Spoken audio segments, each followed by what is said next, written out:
सो क्या कर सकता है DGET formula, it can look on the left, that is ये जो पहली लिमिटेशन थी वीलुकअप फॉर्मूला की, that it can not look for values on the left hand side. So ये प्रॉब्लम आप डीगेट से सॉल्व कर सकते हैं, नंबर वन.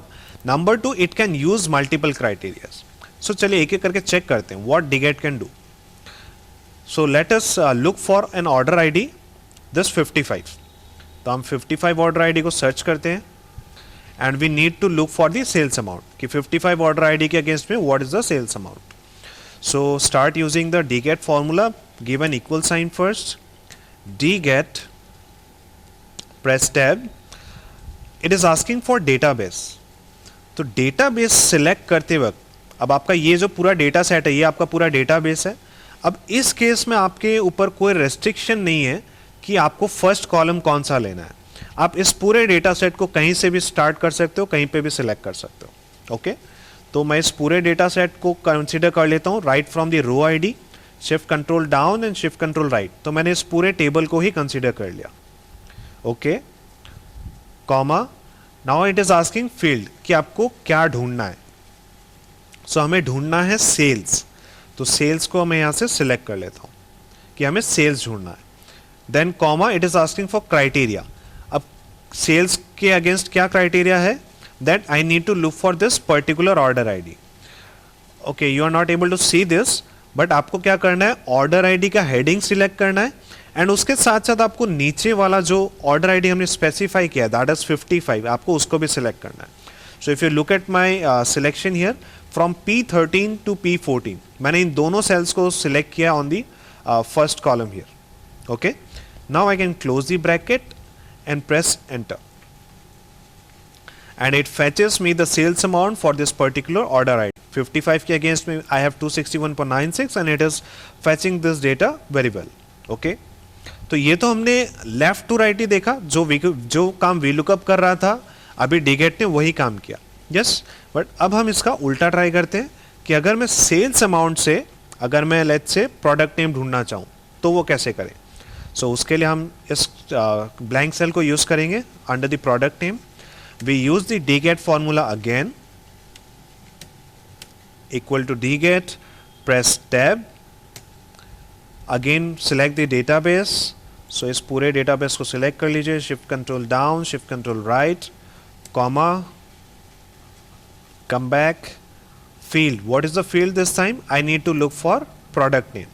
तो product name को select कर लीजिए, comma, what is the criteria? My criteria is that I need to look for sales and the amount is this. तो इन दोनों सेल्स को आपको सिलेक्ट करना है. Close the bracket, press enter, and it accurately gives me the product name that I was looking for. Yes. तो इसने VLOOKUP के एक लिमिटेशन को तो ओवरकम कर लिया. अब दूसरी लिमिटेशन क्या है VLOOKUP में, that it fails on multiple criteria. But dget can look for multiple criteria. Let us check it out in the second field here. तो इसमें हम दो क्राइटेरियाज को स्पेसिफाई करेंगे. सबसे पहले एक कैटेगरी चूज करते हैं, that let's say I want to look for phones. अब यहाँ पे फोन्स कैटेगरीज मल्टीपल टाइम्स है. यस, तो उसमें से हम किसी एक पर्टिकुलर फोन का नाम स्पेसिफाई करेंगे एंड उसके अगेंस्ट में सेल्स अमाउंट क्या है हमें वो चाहिए. So I will specify these two criterias. तो कैटेगरी में आप सिलेक्ट कर लीजिए फोन्स को एंड प्रोडक्ट नेम में आप स्पेसिफाई कर लीजिए we have multiple phones, Mitel, Konftel and Cisco. So let us stick to which one, let's say Cisco का फोन ले लेते हैं. ओके तो ये दो क्राइटेरियाज हमने सेट किया. अब सेल्स के अंदर हमें फॉर्मूला लगाना है डीगेट का, equal to DGET, press tab. Database, हमारा database again remains the same. वैसे हमें ये डेटाबेस इतना बार सिलेक्ट करना पड़ा, अच्छा होता अगर आप इसको एक नेम मैनेजर से नाम स्पेसिफाई कर देते, राइट. तो हमें मल्टीपल टाइम्स इस तरह से सिलेक्शन नहीं करना पड़ता एंड हमारा टाइम थोड़ा सेव हो जाता. एनीवेज आगे बढ़ते हैं. Field, what is the field? I need to look for sales, comma, what is the criteria. अब क्राइटेरिया के लिए आपको कैटेगरी के साथ फोन सिलेक्ट करना है एंड इसको आप शिफ्ट राइट कर दीजिए प्रोडक्ट नेम के साथ वो एक्चुअल सिस्को वाला जो मॉडल नेम हमने मेंशन किया है वो. सो आपका जो रेंज सिलेक्ट हुआ है from P18 till Q19. Okay, close the bracket, press enter. So it is accurately fetching this data here. कहाँ गया? Phones Cisco 213, that is our sales amount. अगर हम प्रोडक्ट नेम को चेंज करके देखते हैं, लेट्स से अगर मैं माइटेल का फोन यूज करूं, then it shows me the correct value of 907.15. तो इसका मतलब डीगेट फॉर्मूला मल्टीपल क्राइटेरियाज के बेस पर हमें किसी वैल्यू को फाइंड करने में हेल्प करता है. यस, तो इसका मतलब वी लुकअप के दो लिमिटेशंस को डीगेट ने ओवरकम कर लिया. ओके, तो ये तो हमने डीगेट के बारे में कुछ अच्छी अच्छी बातें करी. अब इसकी खुद की भी कुछ लिमिटेशंस है and that have been listed here. Number 1, that it can not be copied vertically. That means अब इस फॉर्मूला को जो भी हमने यहां पे स्पेसिफाई किया उसको आप नीचे की तरफ वर्टिकली कॉपी पेस्ट नहीं कर सकते. If I do that, let's से अगर मुझे 55 के साथ 92 का भी अगर मुझे सेल्स चाहिए, तो आप इसको अगर कॉपी करते हैं, नीचे पेस्ट करते हैं, it will show you error. ऐसा क्यों हो रहा है? ये वैल्यू को क्यों नहीं ला पा रहा है? इसके पीछे का आंसर है ये, that headers are a must for while using the DGET formula. ये जो हेडर्स हमने यहाँ पे स्पेसिफाई किया है, नंबर 1 आपको ये लिखना जरूरी है. Number 2, they should match exactly with the headers on your data set. तो जो आपने वहां लिखा है एग्जैक्टली यहाँ पे आपको स्पेसिफाई करना पड़ेगा. केस सेंसिटिव होना जरूरी नहीं है. आप सेल्स को कैपिटल लिखेंगे, वहां पे कैपिटल नहीं है तो भी वो मिल जाएगा, that is okay. But characters जो है वो एग्जैक्टली मैच होने चाहिए. ठीक है.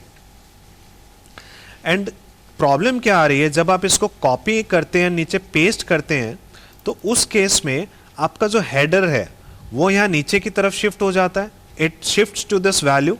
तो डीगेट फॉर्मूला समझ नहीं पा रहा कि अरे मेरा हेडिंग कहाँ गया, मैं ढूंढूं किसको.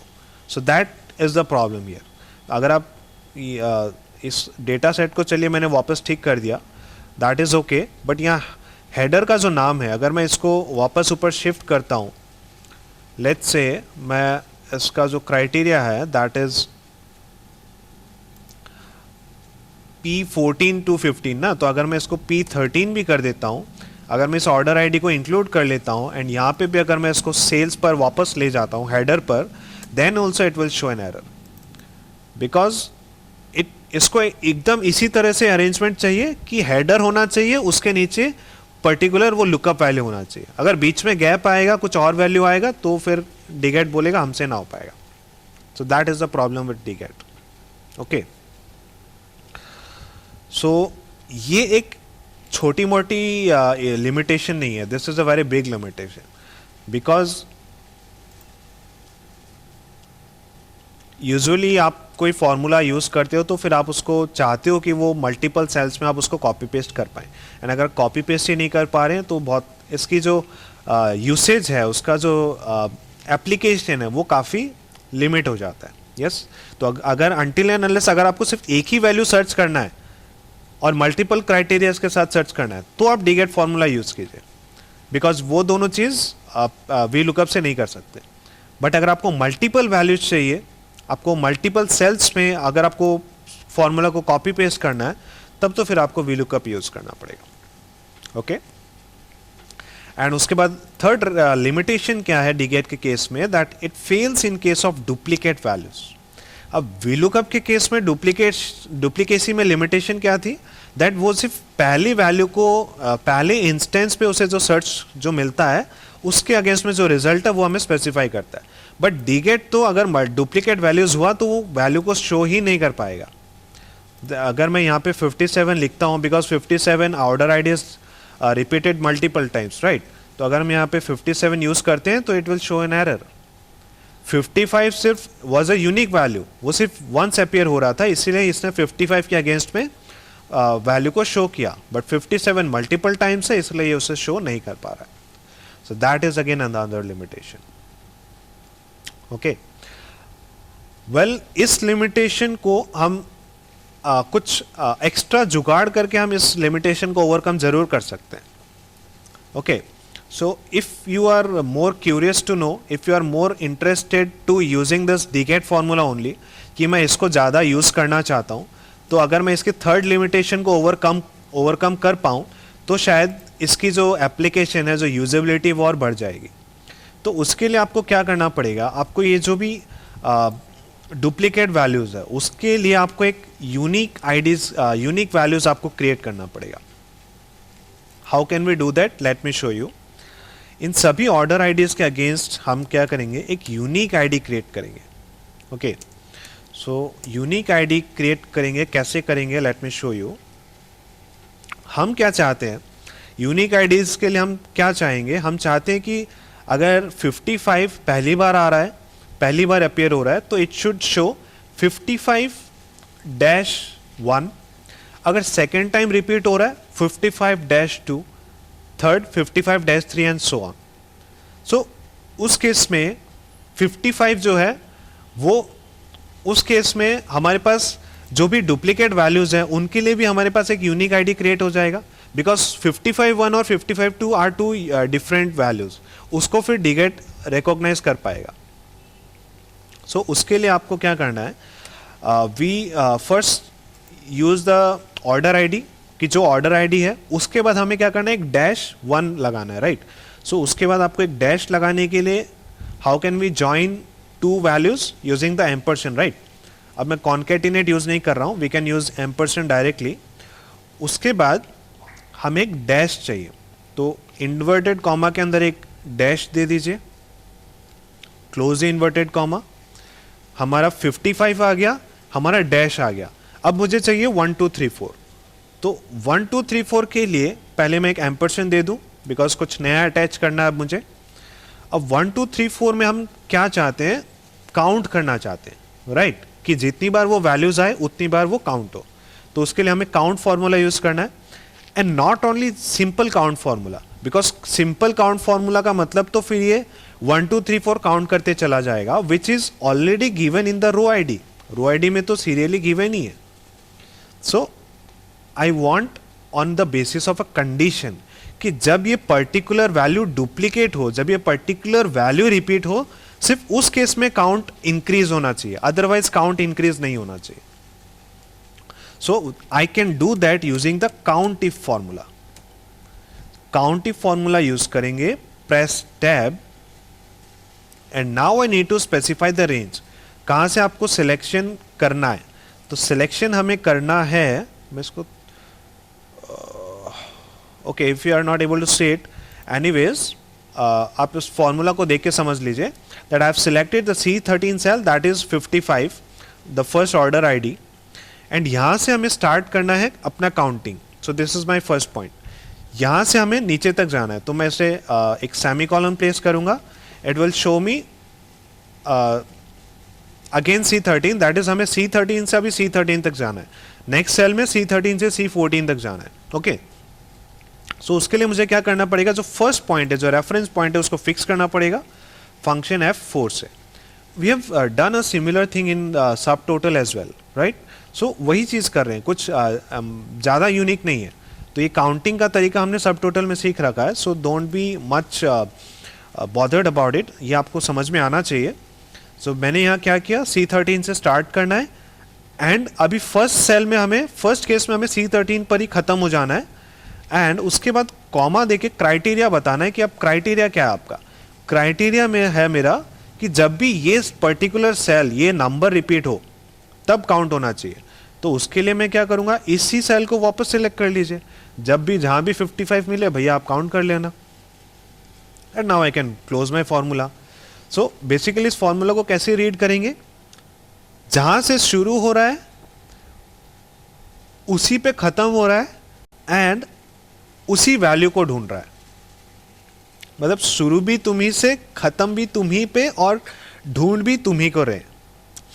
So you can in fact use this, you can use a variation of this statement in your next Valentine, but I hope you understood what I'm trying to say, the logic behind this, the rationale behind this formula. Okay, so I need to press enter now. सिर्फ इस first reference point को fix करना था, बाकी सब open रहेगा, no problem. And now press enter, so now it is showing 55-1। अब इसको मैं कॉपी एंड पेस्ट करता हूं नीचे की तरफ। चलिए कुछ 5-10 में सैंपल ट्राई करते हैं। इट इज शोइंग 1 ओनली, अभी तो कोई भी वैल्यू रिपीट नहीं हुआ है क्या? Okay, this 92 got repeated. तो जैसे ये 92 वैल्यू पहले यहां था एंड फिर यहां है, तो जैसे ये वैल्यू रिपीट हुआ इट इज शोइंग 92-2। तो अब अगर 92 वापस आता है तो वो 92-3 हो जाएगा। यस, तो मतलब फॉर्मूला काम कर रहा है, हम इसे कॉपी एंड पेस्ट कर सकते हैं। तो चलिए कॉपी कर लीजिए एंड शिफ्ट पेज डाउन से नीचे जाते हैं एंड यहाँ पर आकर एंटर प्रेस कर देते हैं। तो अब अगर आप इसको ठीक से इवेलुएट करेंगे यू विल सी कहीं पर 4 भी आ रहा है। This 39 order ID is repeated 4 times. So मतलब this formula is working fine.